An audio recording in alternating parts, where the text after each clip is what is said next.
pita bread tacos. This is a healthier alternative to your traditional tacos. Make sure you watch to the end. All right, guys, so let's go ahead and get straight into this recipe. So before we start, we're going to go ahead and preheat the oven to 375 degrees. And while the oven is preheating, we're going to go ahead and season our chicken.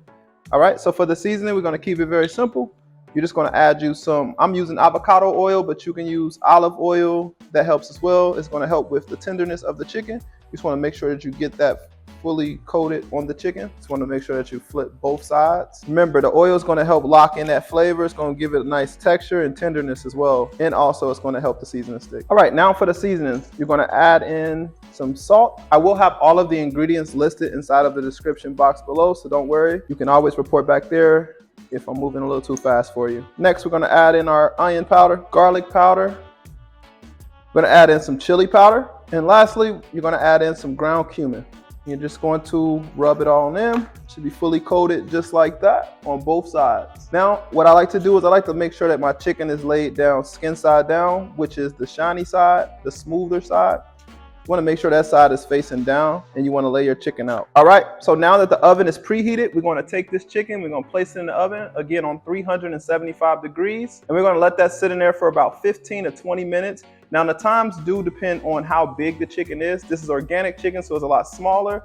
So it might take a lot more time. So just make sure that you check in the temperature after the time frame. If it still needs some time to cook, just keep letting it cook until it's completely cooked in the middle. All right, so now while our chicken is cooking, we're gonna go ahead and prep all of our veggies. All right, so for the veggie ingredients, what you're gonna need is gonna get you some lettuce, gonna get you 2 medium to large tomatoes, cilantro, you're gonna need a lime, jalapeno, you're gonna need an onion. Again, guys, I will have all the ingredients listed in the description box, so do not worry. I will have all the exact measurements there for you guys. Now, let's go ahead and start prepping all of this stuff. And as you can see, I keep all of my bowls and containers and everything around me. I like to make sure that it is neat as possible before I start my prep.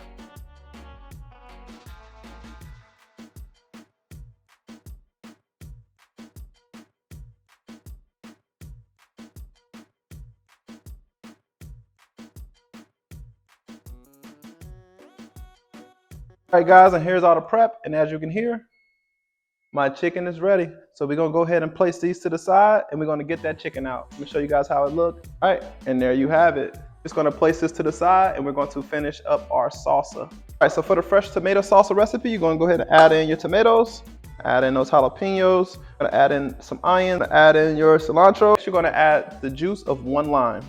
Sometimes the limes are not that great, so this is what I do to get more juice out of it. I stick a fork in it, and I just squeeze and I twirl at the same time. You see all the juice that's coming out of there?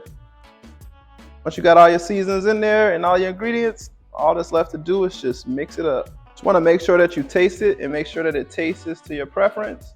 But that's how you make fresh tomato salsa. All right, so the only thing that's left now is to cut the chicken and put it all together. Now, it's really up to you how you cut your chicken. Like I said, it's really up to you. I'm going to go with the strips. You want to stretch them out more, cut them into squares. That's how you make some perfectly juicy chicken right there. Cooked all the way through the middle, as you can see, and it's not dried out. If I cook chicken breast, you know that's the hardest part of the chicken to cook, so let's put you on some game. Remember, avocado oil or olive oil. Boom. So next you want to get you some pita bread, all right? You can either do pita bread or you can do the lettuce. It's really up to you when you want to make it into a healthier selection, but this is the healthier selection for those who like that bread taste. You can go with the pita bread. For time purposes, I'm just gonna pop these up in the mic just to warm them up. All right, guys, so listen, for a healthier option, rather than using sour cream, you can use avocado sauce or you can use Greek yogurt, okay? So I'm going with the avocado sauce because I love avocado sauce. And there we have it, guys. Healthy pita bread tacos. Make sure you guys try this out and don't forget to like, comment, and subscribe to the channel.